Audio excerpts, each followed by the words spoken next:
Небольшие уютные дачи «Орленка» были построены еще в далеком 1978 году. За это время здесь успело отдохнуть несколько поколений детей и подростков. За последние 2 года лагерь полностью преобразился. Воспитанники теперь будут проживать в спальном корпусе, рассчитанном на 216 мест. В объекте у нас имеются спальные комнаты. В каждой комнате проживает 4 человека. Поблочная система. Каждый блок означает один отряд. В каждом блоке имеются свои санузлы, душевые. Кроме этого, есть 2 учебных кабинета и игровая комната. Сегодня в новом здании ведутся отделочные работы, далее возьмутся за благоустройство территории. Возведение данного объекта стало возможным благодаря поддержке Фонда социально-целевых программ. Проектная стоимость этого объекта 139 миллионов.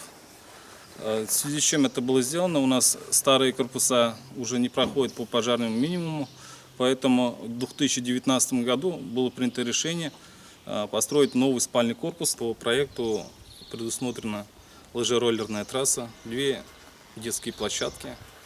Кроме этого, мы хотим построить теннисный корт для ребят. Кроме того, на средства из республиканского и муниципального бюджета здесь был проведен капитальный ремонт 2 жилых корпусов вместимостью 48 мест, а также ремонт спортивной площадки с мягким покрытием, уличного бассейна с последующей установкой навеса.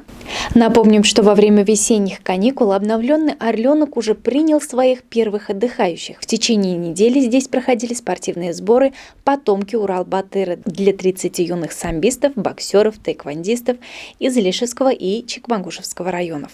Полностью объект введут в эксплуатацию к 3 июня и с этого момента переведут его на круглогодичный режим работы. Это будет не только отдых с пользой для здоровья на свежем воздухе. Каждую смену планируют сделать профильной, так чтобы детям было интересно проводить здесь время. И «Орленок» будет принимать ребят не только с Илишевского района, но и со всех других районов и городов республики. Алина Хадимуллина, телерадиокомпания «Илиш».